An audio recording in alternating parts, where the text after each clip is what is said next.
ഇതാണ് ബാംഗ്ലൂരിലെ Cubbon park guys. അപ്പോൾ ഞങ്ങൾ ശനിയാഴ്ച ആയതുകൊണ്ട് വലിയ ജോലിയൊന്നും ഇല്ലാത്തതുകൊണ്ട് കബൺ പാർക്ക് കാണാമെന്ന് വിചാരിച്ച് വന്നതാണ്. ഇപ്പോൾ സമയം ഒരു രാവിലെ 6 മണിയൊക്കെ ആയി കാണും. ആൾക്കാരൊക്കെ വന്ന് തുടങ്ങുന്നതേ ഉള്ളൂ. അപ്പോൾ ഇവിടെ കൂടുതലായിട്ടും കാണാൻ പറ്റുന്നത് പച്ചപ്പും പിന്നെ പലതരത്തിലുള്ള പക്ഷികളും പലതരത്തിലുള്ള ചെടികളും ഒക്കെയാണ് ഈ പാർക്കിൻ്റെ ഒരു പ്രത്യേകത. പിന്നെ ഇതൊരു 6 ഏക്കർ ഭൂമിയാണെന്ന് തോന്നും. ഒരുപാട് സ്ഥലമുണ്ട് നടക്കാൻ. കബൺ പാർക്കിൽ അഥവാ വരുവാണെങ്കിൽ എല്ലാവരും ഷൂസ് ഇട്ടിട്ട് വരണം, അല്ലെങ്കിൽ നടക്കാൻ ഭയങ്കര ബുദ്ധിമുട്ടായിരിക്കും. പിന്നെ ഇവിടുത്തെ ടൈമിംഗ് എന്ന് പറഞ്ഞാൽ രാവിലെ 6 മണിക്ക് ഓപ്പൺ ആയാൽ രാത്രി 6 മണിക്കാണ് ക്ലോസ് ചെയ്യുക. അത് കഴിഞ്ഞ് ഈ വീഡിയോയിൽ നിങ്ങൾക്ക് ഒരുപാട് ആൾക്കാർ എക്സസൈസ് ചെയ്യുന്നതൊക്കെ കാണാം. ഇവിടെ എക്സസൈസ് ചെയ്യാം. ചില ആൾക്കാർ ജോഗിങ്ങിന് വരും, പിന്നെ മെഡിറ്റേഷൻ യോഗയൊക്കെ ചെയ്യുന്ന ആൾക്കാരുണ്ട്. അപ്പം നമ്മുടെ പെറ്റ്സിനെയും കൂടെ കൊണ്ടുവരാം, ഒരു കുഴപ്പമില്ല. പിന്നെ പട്ടിയും പൂച്ചയൊക്കെ കൊണ്ടുവന്ന് നടക്കാനൊക്കെ വിടുന്നതിന് ഇവിടെ പ്രശ്നമൊന്നുമില്ല. ഇവിടെ ഒരു പെറ്റ് പാർക്കുണ്ട്. അതിനകത്ത് പട്ടികളാണ് കൂടുതലും. ചെറിയൊരു സ്പേസിൽ പട്ടികൾക്ക് വേണ്ടിയിട്ട് അവർക്ക് ഓടാനും കളിക്കാനൊക്കെ ഉള്ളൊരു സ്പേസ് ഉണ്ട്. പക്ഷെ അതിൻ്റെ വീഡിയോ ഞാൻ എടുത്തിട്ടില്ല ഇതിനകത്ത്. അങ്ങനെ ഞങ്ങൾ മുന്നോട്ട് ഇങ്ങനെ നടക്കുകയാണ്. അപ്പോൾ നിങ്ങൾക്ക് കാണാൻ 2 വശങ്ങളിലും ഒരുപാട് മരങ്ങളുണ്ട്. ഈ മരങ്ങളിലൊക്കെ ഒരുപാട് വെറൈറ്റി പൂക്കളൊക്കെ കാണാം. അപ്പോൾ അങ്ങനെ മുന്നോട്ട് നടന്നപ്പോൾ ഈ കബൺ പാർക്കിൻ്റെ അകത്ത് തന്നെ വേറൊരു കുട്ടി പാർക്കുണ്ട്, കുറച്ചുകൂടെ ഭംഗിയും. പിന്നെ അതിനകത്ത് ഒരുപാട് പൂക്കളുണ്ട്. അതിൻ്റെ പുറത്തുനിന്നുള്ള വ്യൂ ആണ്. നമുക്ക് അകത്ത് കയറി നോക്കാം. സോ അകത്ത് കയറിയാൽ നല്ല പച്ച പുല്ല്, അത് കഴിഞ്ഞിട്ട് പിന്നെ ചെടികൾ, ഒരുപാട് ചെടികൾ. പിന്നെ ഒരു മരം, നിങ്ങൾക്ക് ഇപ്പോൾ കാണാവുന്ന മരം കണ്ടില്ലേ, ഇതിൽ മുഴുവൻ പിങ്ക് പൂക്കളാണ്. ആ പൂക്കളൊക്കെ താഴെ വീണ് കാണാൻ നല്ല ഭംഗിയായിരുന്നു. പിന്നെ ആളുകളൊക്കെ കുറവാണ്. ഇപ്പോൾ എല്ലാവരും വന്ന് തുടങ്ങുന്നതേ ഉള്ളൂ. അതുകൊണ്ടാണ് ഇപ്പം നമുക്ക് വൃത്തിയായിട്ട് കാണാൻ പറ്റുന്നത്. അപ്പോൾ എല്ലാ ആൾക്കാരും ഈ ഏരിയയിലാണ് കൂടുതലായിട്ടും വന്നിരിക്കുന്നത്. കാരണം കുറച്ചുകൂടെ കണ്ണിന് ഭംഗി തോന്നുന്നത് ഈ ഏരിയ ആണ്. അപ്പോൾ കാണാം, അവിടെയും കുറച്ച് ചെറിയ ചെറിയ മരങ്ങൾ, ഇതൊക്കെ പൂക്കളുണ്ടാവുന്ന മരങ്ങളാണ്. വെറൈറ്റി പൂക്കളുണ്ടാവുന്ന മരങ്ങളാണ്. അപ്പോൾ ഇതിൽ തന്നെ ഈ ഒരു സ്പേസ് തന്നെ എക്സ്പ്ലോർ ചെയ്യാൻ ഒരുപാടുണ്ട്. ചെടികളൊക്കെ ഇഷ്ടപ്പെടുന്ന ആൾക്കാരാണെങ്കിൽ, പ്രകൃതി ഭംഗി കാണാനൊക്കെ ഒത്തിരി ഇഷ്ടമുള്ള ആൾക്കാരാണെങ്കിൽ ഈ ഒരു സ്പേസ് ലിറ്ററലി എൻജോയ് ചെയ്യാം. പിന്നെ ഈ കാണുന്ന ഒരു റൗണ്ട് ഷേപ്പിലുള്ളത്, ഇതിനകത്ത് മുഴുവൻ റോസസ് ആണ്. പല വെറൈറ്റി റോസസ് നട്ടുവെച്ചിരിക്കുകയാണ്. പിന്നെ ഞങ്ങൾ അതിനകത്ത് തന്നെ ഒരു ചെറിയൊരു എക്സിറ്റ് പോലെ ഒരു വഴിയുണ്ട്. അതിലേ നടന്നു പുറത്തോട്ട്. ഈ ഒരു കുട്ടി പാർക്കിൻ്റെ എക്സിറ്റ് ആണ് ഇത്. 2 വശങ്ങളും കണ്ടില്ലേ എന്ത് ഭംഗിയായിട്ടാണ് അവർ വെച്ചിരിക്കുന്നത്. അപ്പം കുറച്ചുകൂടെ മുന്നേ നിങ്ങൾക്ക് കാണുന്ന റെഡ് ബിൽഡിങ് കണ്ടില്ലേ, അത് ഇവിടുത്തെ സെൻട്രൽ ലൈബ്രറിയാണ്. അപ്പോൾ അതിൻ്റെ ബാക്ക് സൈഡ് മാത്രമാണ് ഇത്.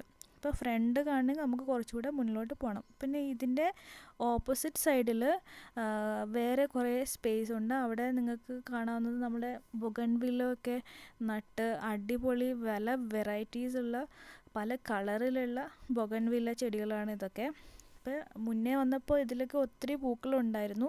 പക്ഷേ ഇപ്പം എന്താണെന്നറിയില്ല, പൂക്കൾ കുറവാണ്. ഇതുപോലെ തന്നെ അതിൻ്റെ വേറെ സൈഡിലും ഇതുപോലെ ചെടികൾ വെച്ചിട്ടുണ്ട്. അപ്പോൾ അവർ വെൽ മെയിൻറ്റെയിൻഡ് ആയിട്ടുള്ള പാർക്കാണിത്. അപ്പോൾ സെക്യൂരിറ്റിയൊക്കെ വന്ന് നോക്കുന്നുണ്ട് ഞങ്ങൾ പൂക്കൾ പറിക്കുന്നുണ്ടോ അങ്ങനെയൊക്കെ വിചാരിച്ചിട്ട്. സോ അതിനിടയ്ക്ക് ഞാൻ ഇന്നിപ്പോൾ അവിടെ ഒരു പട്ടി ഉണ്ടായിരുന്നു, ലൈക്ക് സ്ട്രേ ഡോഗ്സൊക്കെ ഇതിനകത്തുണ്ട്. അപ്പോൾ അതിനൊന്നും അവർ ഓടിക്കില്ല. അത് വന്ന് നമ്മളൊന്നും ചെയ്യില്ല, ജസ്റ്റ് വന്ന് ഇങ്ങനെ നോക്കിയിട്ടപ്പം. അപ്പോൾ ഇത് കാണുന്നത് ഇന്ത്യൻ ഡേറ്റ്സ് ആണ്. ഞാൻ ഇതുവരെ കഴിച്ചിട്ടില്ല. അത് പറിക്കാൻ പാടില്ലാത്തതുകൊണ്ട് ആരും അങ്ങനെ ഇരിക്കുന്നു. പിന്നെ ഇതാണ് മെയിൻ എൻട്രൻസ്, ലൈക്ക് കബൺ പാർക്കിൻ്റെ മെയിൻ എൻട്രൻസ് ഇതാണ്. അപ്പം എൻട്രൻസിൽ നിന്ന് കബൺ പാർക്കിലോട്ട് എത്താൻ ഒരുപാട് നടക്കണം. ഈ കാണുന്നത് നമ്മുടെ സെൻട്രൽ ലൈബ്രറിയുടെ ദൂരെ നിന്നുള്ള എൻട്രൻസ് വ്യൂ ആണ്. അപ്പോൾ ഇതിൻ്റെ മുന്നിൽ കാണുന്നതൊക്കെ റോസ് ഗാർഡൻ ആണ്. പല വെറൈറ്റീസ് റോസസ് ആണ് ഇതിനകത്തുള്ളത്. ലാവണ്ടർ കളർ റോസസ് ഞാൻ കണ്ടു ഇതിനകത്ത്. പൂക്കൾ ഇപ്പോൾ കുറവാണ്, പക്ഷേ ഒരുപാട് പൂക്കളുള്ള സമയമുണ്ട്. പലതരത്തിലുള്ള റോസസ് നമുക്ക് കാണാം. അപ്പോൾ ഇതിൻ്റെ ചുറ്റും നോക്കി അറിയാം ഒരുപാട് സ്പേസ് ഉണ്ട്, ഇനിയും കാണാം. പക്ഷേ നമ്മൾക്ക് അത്രയും സമയമില്ലാത്തതുകൊണ്ട് നമ്മൾ അവിടുന്ന് അധികം എന്താ പറയുക ചുറ്റിക്കറങ്ങിയില്ല. അവിടെ നിന്ന് ഇറങ്ങി പിന്നെയും കുറച്ച് മുന്നോട്ട് നടന്നപ്പോൾ ഇവിടെ ഒരു ഫൗണ്ടൻ കണ്ടു. ഇതും നല്ല ഭംഗിയുണ്ട്. അപ്പോൾ ഈ ഏരിയ മൊത്തം ബൊഗൻവില്ലയായിരുന്നു. ഞാൻ വന്ന സമയത്ത് ആദ്യമൊക്കെ ഞങ്ങൾ വന്ന സമയത്ത് ഒത്തിരി ഹൈറ്റിലുള്ള ചെടികളായിരുന്നു, വലിയ ചെടികളായിരുന്നു. ഇപ്പോൾ അത് ചെറിയ ചെറിയ ഷോർട്ടാക്കി വെച്ചിട്ടുണ്ട്. അപ്പോൾ ഇവിടെ ഇത് ഒരുപാട് സമയം ഇങ്ങനെ ഓണാക്കി ഇടില്ല. ഈ ഫൗണ്ടൻ വല്ല രാവിലെയും അല്ലെങ്കിൽ ഈവനിങ് ആകുമ്പോഴൊക്കെയാണ് ഓണാക്കി ഇടാറുള്ളത്. അപ്പോൾ വെറൈറ്റി ബൊഗൻവില്ലയുടെ ചെടികൾ കണ്ടില്ലേ, കുറ്റി കുറ്റി ചെടികളാക്കി വെച്ചിരിക്കുന്നത് കണ്ടില്ലേ, അടിപൊളിയാണ്. പിന്നെ ഈ കാണുന്ന സ്റ്റാച്യു ആക്ച്വലി നമ്മുടെ മൈസൂർ രാജ്യമായിരുന്ന സമയത്ത് അവസാനമായിട്ട് മൈസൂർ രാജ്യം ഭരിച്ച നമ്മുടെ മൈസൂർ രാജാവിൻ്റെ സ്റ്റാച്യു ആണ്. അപ്പോൾ ഇവിടെ ഇരിക്കുന്ന ബോർഡിനകത്ത് അതിൻ്റെ എല്ലാ വിവരങ്ങളും എഴുതിയിട്ടുണ്ട്. അത്ര ക്ലിയർ അല്ല, അത്യാവശ്യമൊക്കെ കാണാൻ പറ്റും. അപ്പോൾ ഈ ഡീറ്റെയിൽസ് ഇവിടുത്തെ ബോർഡിൽ എഴുതിയിട്ടുണ്ട്. രാജാവിൻ്റെ പേര്, പിന്നെ വേറെയുള്ള എന്തൊക്കെയോ ഡീറ്റെയിൽസ് ഇതിനകത്ത് കൊടുത്തിട്ടുണ്ട്. നമ്മൾ അതൊന്നും വായിച്ച് നോക്കിയില്ല, എന്നാലും കുഴപ്പമില്ല. അപ്പം ഇത് ഇങ്ങനെയുള്ള കുറേ ഡീറ്റെയിൽസൊക്കെ കിട്ടി. അത് കഴിഞ്ഞ് പിന്നെ നമ്മൾ പുറത്തോട്ട് പോയപ്പോൾ ഇവിടെ ചെറിയൊരു ഫൗണ്ടൻ കണ്ടു. ഇവിടെ നല്ല ഭംഗിയാണ്, എല്ലാം വെൽ മെയിൻറ്റൈൻഡ് ആയിട്ട് വെച്ചിട്ടുണ്ട്. ചെടികളൊക്കെ നല്ല ഭംഗിയായിട്ട് വെച്ചിട്ടുണ്ട്. കാണാൻ നല്ല ഭംഗിയായിരുന്നു. ഈ പാർക്ക് കണ്ടു കഴിയണമെങ്കിൽ തന്നെ 3 days വേണം. 3 days പിക്നിക് എടുക്കേണ്ടി വരും. പിന്നെ നമ്മൾ മടുത്തു. ഞാൻ നടന്ന് എനിക്ക് കാലുവേദന എടുക്കാൻ തുടങ്ങി. അപ്പം ഞാനൊരു സൈഡിൽ ഇരിപ്പായി. പിന്നെ വിചാരിച്ചു ഇനി നമുക്ക് പോകാം, ഇനി പിന്നെ എപ്പോഴെങ്കിലും വന്ന് കാണാമെന്ന് വിചാരിച്ചു.